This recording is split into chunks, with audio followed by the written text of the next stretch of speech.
ఏపీలో రైతులు తీవ్ర అవస్థలు పడుతున్నా కూటమి ప్రభుత్వం పట్టించుకునే స్థితిలో లేదని జగన్ మండిపడ్డారు. రాష్ట్రంలో ఏ పంటకు గిట్టుబాటు ధర లేదని, మద్దతు ధర కంటే తక్కువకు అమ్ముకోవాల్సిన పరిస్థితి ఏర్పడిందన్నారు. వ్యవసాయం దండగా అనే రీతిలో చంద్రబాబు పాలన కొనసాగుతోందన్నారు. రైతులను తక్షణమే ప్రభుత్వం ఆదుకోకపోతే పెద్ద ఎత్తున ఉద్యమాలు చేస్తామని జగన్ హెచ్చరించారు. ఏ పంటకు కూడా ఈ రోజు రాష్ట్రంలో గిట్టుబాటు ధరలు లేవు. వరి ప్రొక్యూర్మెంట్ మొన్న చేశారు. ఏ రైతును తీసుకున్నా కూడా కనీసం 300 రూపాయల నష్టానికి రైతు ఎంఎస్పీ కన్నా తక్కువ రేటుకు అమ్ముకోవాల్సిన పరిస్థితిలో ధాన్యాన్ని రాష్ట్ర ప్రభుత్వం కొనుగోలు చేసింది. వరి దగ్గర నుంచి మొదలు పెడితే మిరప, పత్తి, జొన్న, కందులు, మినుములు, పెసలు, మొక్కజొన్న, సజ్జ, రాగులు, వేరుశనగ, అరటి, చీని, పొగాకు, కొక్కు, ఏ పంట తీసుకున్నా కూడా రైతన్నకు ఈ రోజు గిట్టుబాటు ధర రాని పరిస్థితి ఈ రోజు రాష్ట్రంలో కనిపిస్తా ఉంది. కేవలం 1 సంవత్సరం కిందట వైఎస్ఆర్సీపీ ప్రభుత్వం ఉన్నప్పుడు, రైతు రాజ్యంగా రాష్ట్రంలో పరిపాలన సాగించినప్పుడు రైతు పరిస్థితి ఎలా ఉండేది, 1 సంవత్సర కాలంలో రైతు ఎలా దిగజారిపోయాడు అని చెప్పడానికి నిదర్శనం ఈ రోజు రాష్ట్రంలో ఈ జిల్లాలో జరిగిన రైతు ఆత్మహత్యలు. గత ఏడాది రైతు భరోసా కింద రైతన్న పెట్టుబడి సమయంలో, రైతన్నకు పంట వేసే సమయంలోనే మే మాసం చివరికల్లా, ఖరీఫ్ మొదలయ్యే నాటికల్లా రైతన్నకు రైతు భరోసా కింద పెట్టుబడి సహాయం కింద సహాయం అందేది. గత ఏడాది రైతు భరోసా కింద అందుతా ఉన్న ఆ సొమ్ము చంద్రబాబు నాయుడు గారు వచ్చిన తర్వాత ఆగిపోయింది. ఈ పెద్ద మనిషి చంద్రబాబు నాయుడు గారు వచ్చిన తర్వాత గత ఏడాది రైతు భరోసా కింద మోడీ గారు ఇచ్చే 6,000 కాక మరో 20,000 రూపాయలు రైతు భరోసా కింద ఇస్తానని చెప్పాడు ఈ పెద్ద మనిషి చంద్రబాబు నాయుడు. గత సంవత్సరం రైతులకు ఇవ్వాల్సిన 20,000 రూపాయలు ఎగరగొట్టేశాడు.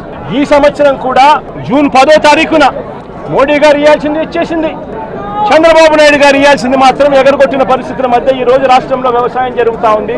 రైతు పరిస్థితి అధ్వానంగా ఆర్బీకేల ద్వారానే నాణ్యతకు గ్యారంటీ ఇస్తూ రైతులకు గ్రామంలోనే రైతులకు అందుబాటులో ఉండే పరిస్థితిని వైఎస్ఆర్సీపీ ప్రభుత్వం చేస్తే, ఈ ప్రభుత్వం దాన్ని పూర్తిగా గాలికి వదిలేసి ఈరోజు మళ్ళీ రాష్ట్రంలో కల్తీ విత్తనాలు, కల్తీ ఎరువులు, కల్తీ పురుగుల మందుల మధ్య రైతు జీవితం తల్లడిల్లిపోతా ఉన్న పరిస్థితి ఈరోజు రాష్ట్రంలో కనిపిస్తూ ఉంది.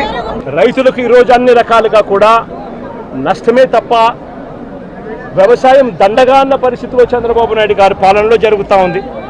మళ్ళీ చంద్రబాబు నాయుడు గారి ప్రభుత్వం వచ్చింది, మళ్ళీ రైతుల కష్టాలు మళ్ళీ మొదలైపోయి మళ్ళీ ఈరోజు చంద్రబాబు నాయుడు గారు ముఖ్యమంత్రి అయ్యారు. ముఖ్యమంత్రి అయిపోయిన సంవత్సరం తెరక్క మునిపే ఇదే జిల్లాలో మళ్ళీ 2 ఆత్మహత్యలు నమోదయ్యాయి. ఒకటి పర్చూరులోను, ఒకటి కొండేపిలోను.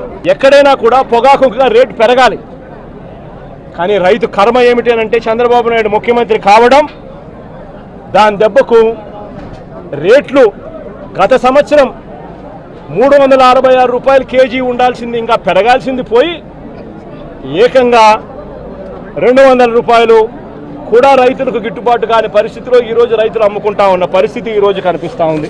ఈ ప్రభుత్వాన్ని గట్టిగా నిలదీస్తూ అడుగుతా ఉన్నా, ఈ ప్రభుత్వం రైతుల తరపున స్పందించకపోతే, రైతుల తరపున ఈ ప్రభుత్వం పంటలు కొనుగోలు చేసే కార్యక్రమానికి శ్రీకారం చుట్టకపోతే, మార్కెట్ను రంగంలోకి దింపి వైఎస్ఆర్సీపీ ప్రభుత్వం హయాంలో జరిగినట్టుగా మార్కెట్ను రంగంలోకి దింపి ఆక్షన్ హాల్లోకి మార్కెట్ వచ్చి పార్టిసిపేట్ చేసి పోటీతనం పెంచేట్టుగా ప్రతి రైతుకు కనీసం యావరేజ్ ప్రైసు, అంటే హై లో 2 కలిపితే యావరేజ్ ప్రైసు కనీసం 280 రూపాయలన్నా కనీసం రైతుకు వచ్చే విధంగా ప్రభుత్వం చర్యలు తీసుకోకపోతే మాత్రం ఖచ్చితంగా ఆందోళనలు ఇంకా ఉధృతం చేస్తాం.